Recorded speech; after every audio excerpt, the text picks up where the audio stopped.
प्रवाल विरंजन से आप क्या समझते हैं? इसके लिए जिम्मेदार कारकों की व्याख्या करते हुए भारत में प्रवाल विरंजन के क्षेत्रों पर चर्चा करनी है। तो आरवी ISPCS क्लासेस में भूगोल के इस प्रश्न से शुरुआत होगी। प्रश्न भूगोल का है, प्रारंभिक और मुख्य परीक्षा दोनों के लिए, सभी प्रतियोगी परीक्षाओं के लिए यह वीडियो महत्वपूर्ण है। ध्यान से सुनिएगा। सबसे पहले प्रवाल विरंजन की परिभाषा बताते हैं।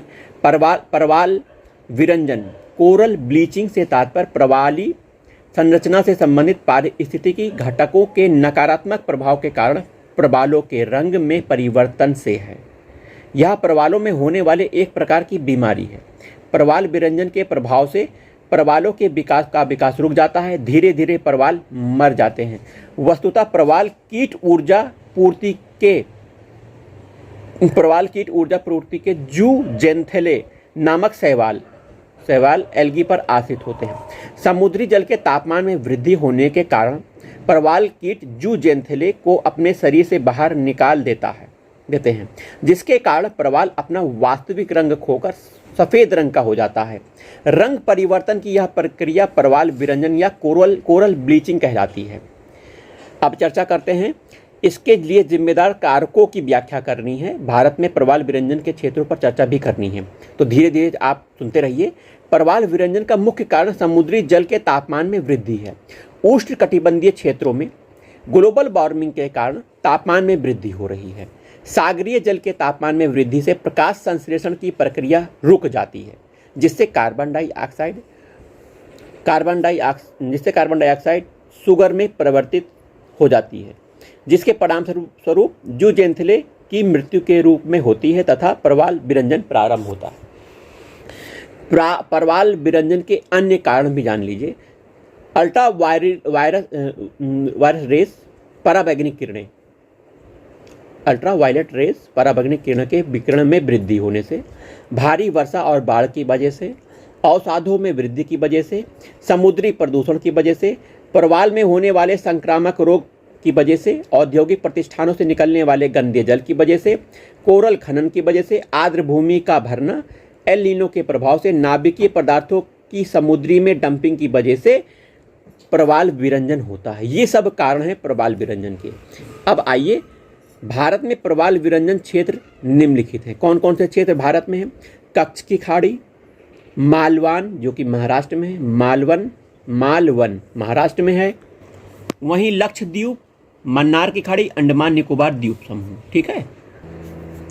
आपके सामने संविधान विषय का बहुत महत्वपूर्ण प्रश्न आ गया है, जो कि संविधान के अनुच्छेद 44 से संबंधित है। समान नागरिक संहिता लागू करने की दिशा में सर्वोच्च न्यायालय ने अवश्य कई प्रगतिशील कदम उठाए हैं, लेकिन इस दिशा में सरकार के प्रयास निराशाजनक ही रहे हैं। इस कथन की सत्यता सिद्ध करते हुए समान नागरिक संहिता लागू करने के विरोध की तार्किकता का परीक्षण करें। ध्यान से सुनिएगा। समान नागरिक संहिता का अर्थ है सिविल मामले जैसे विवाह हो गया, तलाक हो गया, उत्तराधिकार, गोद लेने आदि में विभिन्न धर्मों के व्यक्तियों पर समान प्रकृति के कानून लागू होंगे। इसे कहते हैं समान नागरिक संहिता। वर्तमान में भारत में गोवा अकेला ऐसा राज्य है जहां समान नागरिक संहिता लागू है। सर्वोच्च न्यायालय ने समान नागरिक संहिता लागू करने की दिशा में कई सार्थक प्रयास किए हैं। जैसे पहला है शाहबानो केस 1985 का, याद रखिएगा। शाहबानो का केस 1985 में सर्वोच्च न्यायालय ने निर्धारित किया कि आपराधिक प्रक्रिया संहिता जिसे CRPC की धारा 125 सभी धर्मों पर लागू होती है तथा इसके अंतर्गत मुस्लिम महिलाएं भी तलाक की स्थिति में भरण पोषण का दावा कर सकती हैं। दूसरा, सरला मुदगल 1995 और वल्ला मेटम 2003 मामलों में सर्वोच्च न्यायालय ने समान नागरिक संहिता लागू करने की आवश्यकता पर बल दिया। अक्टूबर 2015 में सर्वोच्च न्यायालय ने एक मामले की सुनवाई के दौरान विभिन्न धर्मों के लिए कानूनी प्रावधानों में भ्रम की स्थिति को रेखांकित करते हुए केंद्र सरकार से पूछा कि वह देश में समान नागरिक संहिता लागू करने की दिशा में क्या प्रयास कर रही है। वहीं आगे देखिए प्रगति क्या हुई। अनुच्छेद 44, भारत के संविधान का अनुच्छेद 44 के तहत समान नागरिक संहिता लागू करने का दायित्व राज्य पर निर्धारित कर दिया गया है, किंतु राज्य इस दिशा में राज्य का इस दिशा में प्रयास निराशाजनक ही रहा है। शाहबानो निर्णय 1985 के पश्चात सरकार ने मुस्लिम महिला तलाक अधिकार संरक्षण अधिनियम 1986 लाकर न्यायालय के प्रगतिशील प्रयासों को निरस्त भी कर दिया था। समान नागरिक संहिता का विरोध निम्नलिखित आधारों पर किया जाता है।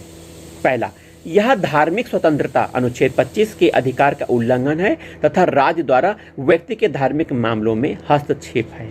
दूसरा कारण, भारत में व्यक्तिक विधियों पर्सनल लॉ की एक लंबी और सुदृढ़ परंपरा रही है जिसमें परिवर्तन करना व्यवहारिक रूप से उचित नहीं है।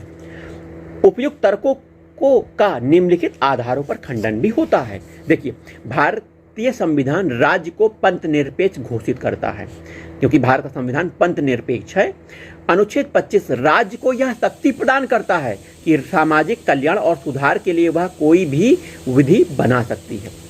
व्यक्तिक विधियों पर्सनल लॉ की अनेक रूढ़िवादी परंपराओं के कारण अल्पसंख्यक महिलाएं शोषण का शिकार होती हैं। तीसरा, व्यक्तिक विधियां राज्य विरोधी तत्वों को दुष्प्रचार का मौका देकर देश की एकता, अखंडता तथा कानून व्यवस्था के समक्ष चुनौती पैदा करती हैं।